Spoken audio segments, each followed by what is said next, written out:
Hello, this is Paula again coming to you with a review for Brookside Candles Café Mocha.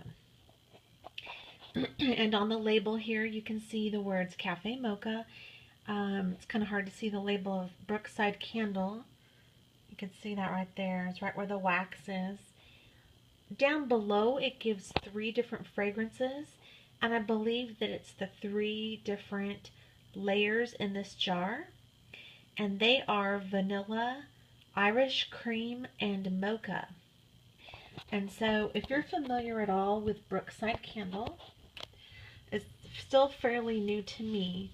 One of the neat things about them is they have these different layers. So you've got this lower layer, it's real dark. There was a middle layer, kind of a lighter brown, and then the upper layer was like the lighter vanilla. So I'm taking it that the 3 different flavors or fragrances there, vanilla, Irish cream, and mocha, are the 3 different layers of fragrance. So this is a great little candle, I think, overall, especially for the price. I did get this at one of the discount stores of the TJ Maxx, Home Goods, that set of stores. The amount of wax in here is about 18 ounces, and they have several different varieties of these candles. Now, for the record, whenever I see a new candle at one of these discount stores, I'm always a little bit leery, because even though it's a great value, or it seems like a great value, I just don't know. I don't know these candles that well, so there's nothing like spending money on something that turns out to be a dud or a disappointment. So I know that's something that nobody wants to do. Now, early on, when I first thought about getting one of these Brookside candles, I did look on YouTube at the different reviews, and this is one of the reasons why they are such a value. I got a tip, I think it was AZ for Angela, who was reviewing one, and she talked about how these candles, if I'm recalling correctly, needed a little bit of babysitting, and I have found that to be true. And so such a review is so helpful, because you can know that when it has its little quirks, kind of acting up or whatever, that it's just a matter of learning to deal with it, and you can get a great burning candle. So what I mean by that in this case is I have had this burning today for maybe 12 hours. I have thrown on here an Illumilid. It's in the Peace, Love, and Joy, or no, I'm sorry, Peace, Love, and Hope. Oh my goodness, I keep getting that wrong. Peace, Hope, and Joy. So anyway, it's a great Illumilid. I have to have an Illumilid on this, absolutely, for sure, if I hope to get a full wax pull. Because every candle burner that uses a large jar like this of any kind typically wants it to burn well, so that it doesn't begin to tunnel, which in turn causes, a loss of a value in your candle, because it can tunnel down to the bottom and you've got extra wax that was wasted. So my advice on the burning aspect is a couple things. Today I did not trim that wick. And number 2, just let it burn for a long, long time. You may have to do what some people refer to as a foil technique. I have never done that before, and I hope I never have to. You can see here there's a little bit left on this portion. It's still not quite burned down cleanly, but you can see this liquid wax under here. So in that regard, it's getting a fairly good wax pool as far as I can tell for a Brookside candle. The reason why I went ahead and bought this candle is the amazing smell.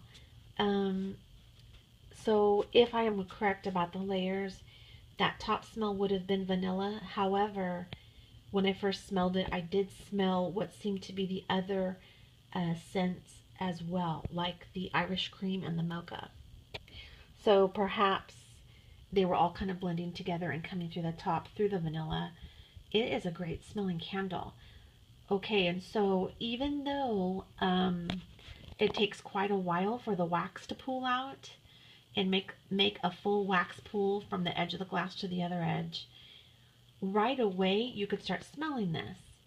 For instance, my husband came in the room and he sometimes I'll ask his opinion, but before I asked, he said, "It smells like a maple or a bakery candle that you're burning." And I said, "Oh, that's interesting because this is a Café Mocha candle, but it did smell kind of like mapley or bakery kind of."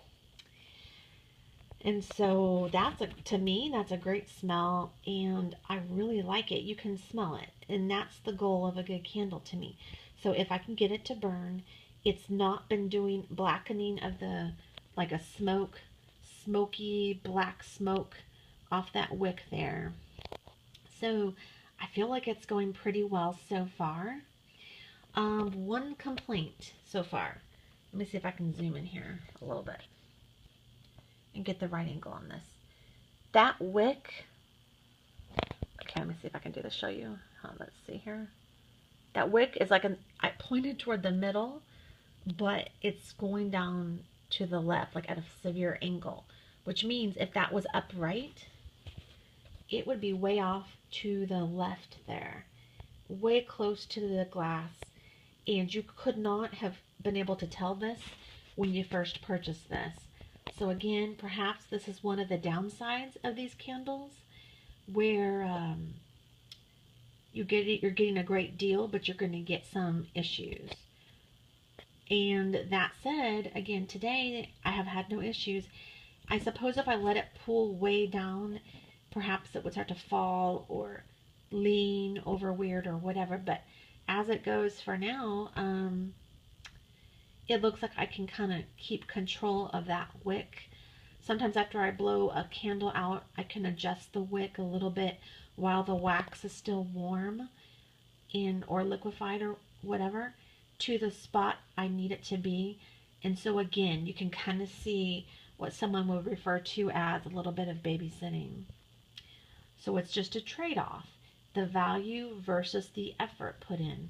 It's not a ton of effort. I didn't even have to trim the wick. I'm not having to wipe out any soot, and I'm not having to stress out about any black smoke coming out and wondering what it's going to stick to in my house. So as for that picture, gosh, that looks good. I guess that would be kind of like a coffee drink, Café Mocha, with whipped cream and maybe cocoa or some kind of a spice or something sprinkled on top. That looks really yummy, and it looks like it's on a doily or something. So anyway, this is the basic gist of what this candle has to offer. I'm excited about it. We'll see how it goes. I might give an update in the description of how it goes when it's burning further down. I expect that it will only smell better and better at the rate that it's going. I do have another one on hand, and it looks like you can see quite a bit of oils in the top.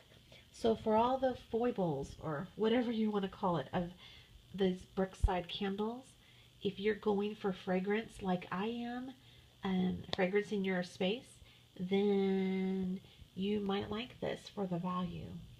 So thanks so much for listening, and have a good evening. Bye-bye.